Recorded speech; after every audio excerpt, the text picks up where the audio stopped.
श्री राधा मनन Rasamrita channel के सभी श्रोताओं को मेरी श्री राधे।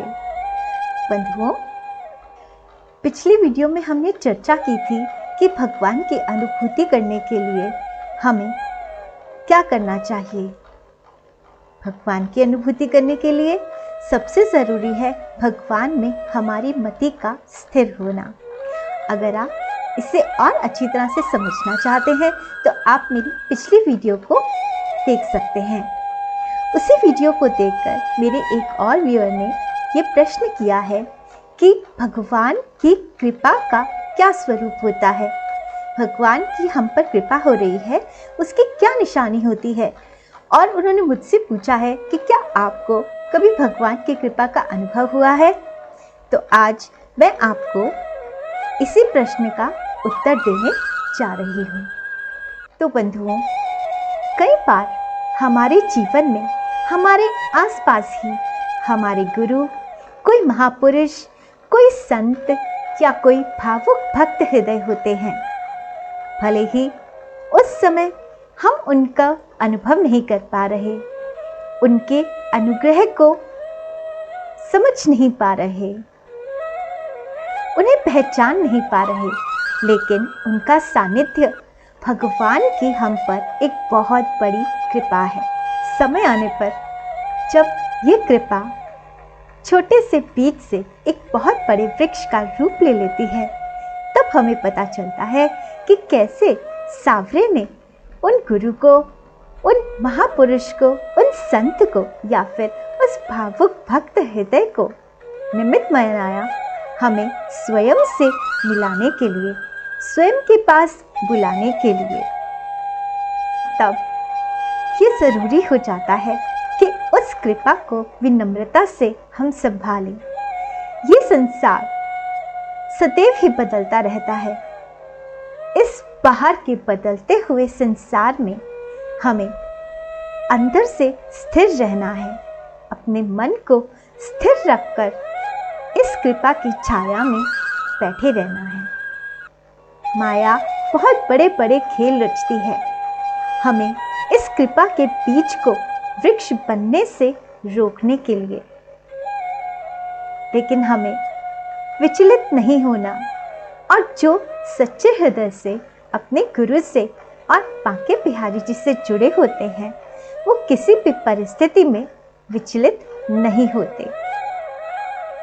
तब सांवरे स्वयं ही आपके अंदर अपने प्रति एक सूक्ष्म विश्वास जागृत कर देते हैं, जो आपको डोलने नहीं देता। ये सांवरे की दूसरी कृपा की निशानी है। जहाँ तक मेरे सांवरे की कृपा के अनुभव का प्रश्न है, तो अगर मैं बताऊंगी तो कुछ लोग कहेंगे कि मैं अपनी आत्मकथा बता रही हूँ, लेकिन फिर भी मुझे निमित्त बनाकर मेरे इस अनुभव से कोई अपने जीवन में सांवरे की हुई कृपा को पहचान लेता है, जान लेता है और उनसे हृदय से जुड़ जाता है, तो मुझे कोई फर्क नहीं पड़ता कोई मेरा कितना ही मजाक उड़ाए। और वैसे भी मुझे तो कोई चाहिए जो मुझसे सांवरे की बातें सुने, और कोई चाहिए जो बस मुझे सांवरे की बातें सुनाता रहे। बाकी मजाक बनाते हैं, बनाते रहें। तो मैं आपको अपने जीवन में जो मैं मानती हूँ तो बड़ी बड़ी कृपा हुई है, वो आपके साथ शेयर करती हूँ। जब मैं अपने गुरु महाराज के सानिध्य में थी तो उन्होंने मुझे सांवरे की सेवा करनी सिखाई। ये मुझ पर बिहारी जी की पहली कृपा थी। फिर मुझे हमारे ही मंदिर श्री मनन धाम में, जो कि गाजियाबाद में मेरठ मोटा रोड पर स्थित है, वहाँ पर सेवा मिली। जब मैं वहाँ सेवा करती थी तो खाली वक्त में मैं भोलेनाथ जी का अभिषेक किया करती थी।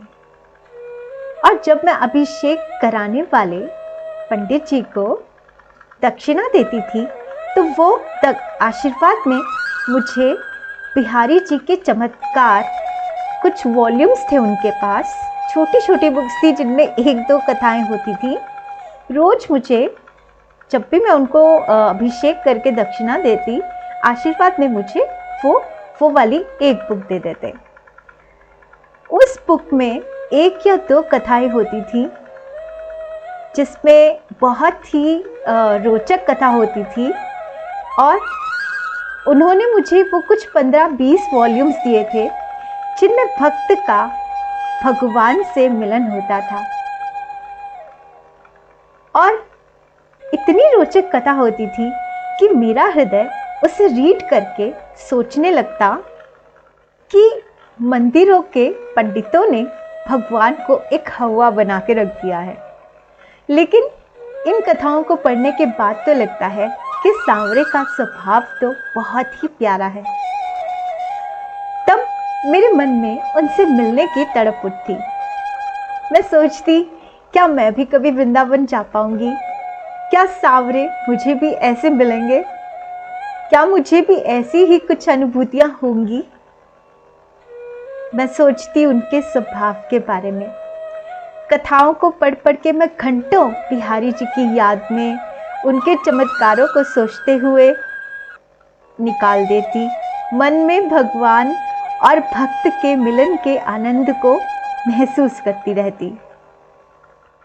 हालांकि हमारे मंदिर में भी राधा कृष्ण का बहुत प्यारा सा स्वरूप है, लेकिन फिर भी पता नहीं क्यों बिहारी जी की नयन मुझे बहुत खींचते।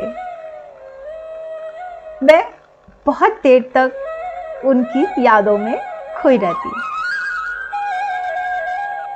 ऐसी तड़प उठती कि बस मैं अभी यहाँ से निकलूं और बिहारी जी के पास पहुंच जाऊं। और क्या होता है कि कई बार ऐसी तड़प जो होती है वो बार बार वृंदावन जाने के बाद भी पैदा नहीं होती, लेकिन पता नहीं कैसे उन कथाओं को पढ़ पढ़ के मेरे मन में बहुत तड़प उठती, सच्ची तड़प उठती है। तो सांवरे स्वयं ही रास्ते बना देते हैं, रहने नहीं देते अपने भक्त को अपने से दूर। वो जो पंडित थे जिन्होंने मुझे वो वॉल्यूम्स दिए थे छोटे छोटे बिहारी जी के चमत्कारों के, उनमें एक अजीब बात थी। वो जब भी बात करते थे तो ये नहीं कहते थे कि मैं करता हूँ, मैं कहता हूँ, मैं जाऊँगा, मैं दे रहा हूँ। वो हमेशा कहते थे मैं करती हूँ, मैं कहती हूँ, मैं जाऊँगी, मैं दे रही हूँ। मतलब एक लड़की की तरह बात करते थे। तो मुझे बड़ी हंसी आती थी कि ये है तो लड़के, हैं तो पंडित जी, और इस तरह से पता नहीं क्यों बात करते हैं। तो आज जब मैं उन पंडित जी के बारे में सोचती हूँ तो मुझे ऐसा महसूस होता है कि खुद भोलेनाथ जी ने, गोपेश्वर, खुद महादेव गोपेश्वर ने उनके रूप में आकर मुझे आशीर्वाद दिया और मुझे मेरे बिहारी जी से जोड़ते थे। वो वॉल्यूम्स देकर मेरे मन में बिहारी जी की स्मृतियों को जागृत करते थे, क्योंकि उससे पहले बिहारी जी हैं, वृंदावन है, कृष्ण हैं, कृष्ण की झांकियाँ हैं, लेकिन मेरे अंदर वो तड़प नहीं थी, वो प्रेम नहीं था। तो वो जो तड़प और वो जो प्रेम था वो उन छोटी छोटी कथाओं को पढ़कर ही मेरे अंदर सांवरे से मिलने की तड़प जागी थी। और जब एक प्रेमी के अंदर सच्ची तड़प जागती है तो सांवरे उसे अपने से दूर नहीं रहने देते। एक और पंडित जी को निमित्त बनाकर उन्होंने रास्ता बनाया। उन पंडित जी के कारण मुझे मिला दंड, और दंड में मुझे घर वापस भेजा गया। अब उस समय मुझे भी बुरा लगा था, मेरी सेवा छूट गई, मेरा मंदिर छूट गया, लेकिन लोगों को भी बुरा लगा था कि हाँ इसको दंड मिल गया। कुछ लोगों को अच्छा भी लगा था। लेकिन घर आते ही मुझे वृंदावन वाले ने बुला लिया, अपने पास बुला लिया। मुझे वृंदावन, मुझे धाम मिल गया, और कुछ टाइम बाद मुझे कथा मिल गई। और जब मुझे कथा मिली तो ऐसे लगा कि जैसे मुझे बाके बिहारी जी साक्षात मिल गए हैं।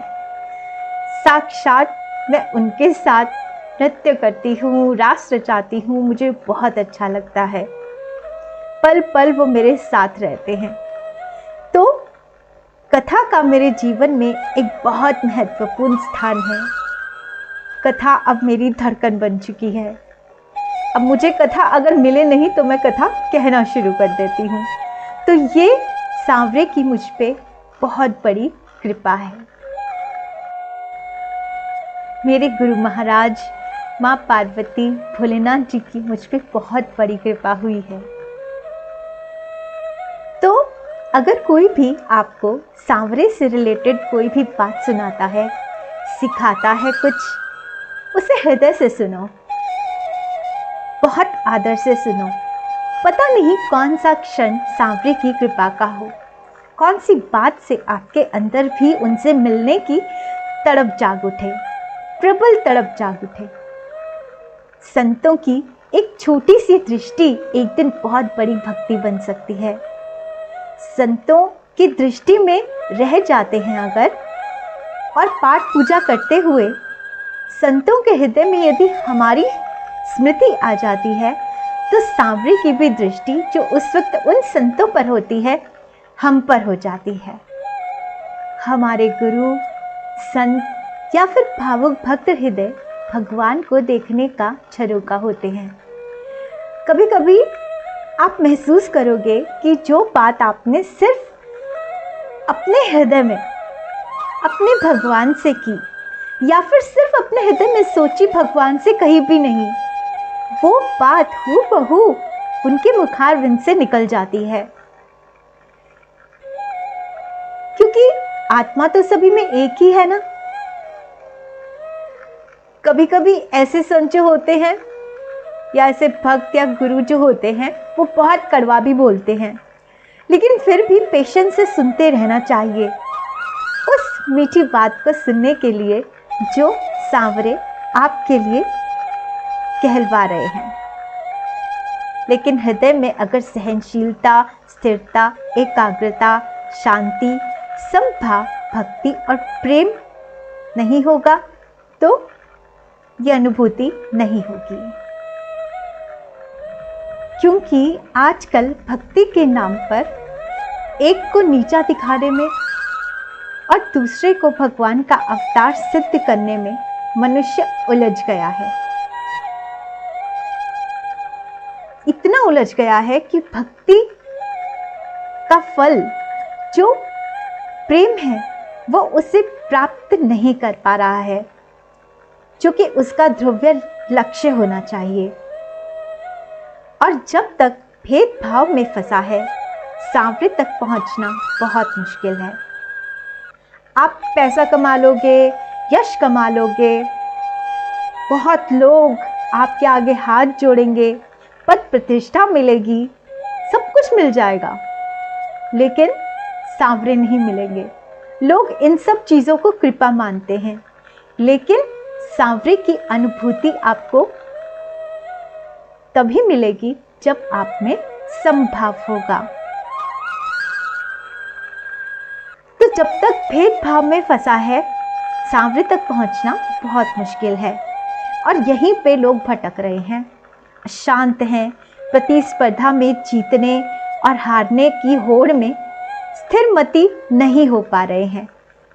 प्रेम तत्व को स्थिरता से, एकाग्रता से ही महसूस किया जा सकता है, जो वो इनके अभाव में नहीं कर पा रहे। इसीलिए बाहर जो कुछ भी होता रहे, अंदर से जुड़े रहो। यही भगवान की कृपा का एक बहुत बड़ा स्वरूप है। तो आशा है आपको समझ में आ गया होगा, आपके प्रश्न का उत्तर आपको मिल गया होगा। इन सब बातों पर मनन कीजिए, आपको और भी बहुत सारी बातें समझ में आएंगी। तो अगर आपका और भी कोई प्रश्न है तो आप मुझसे पूछ सकते हैं। और मेरे वीडियो को लाइक कीजिए, शेयर कीजिए, सब्सक्राइब कीजिए चैनल को, ताकि आने वाली वीडियोस भी आप तक पहुंच सके। तब तक श्री राधे।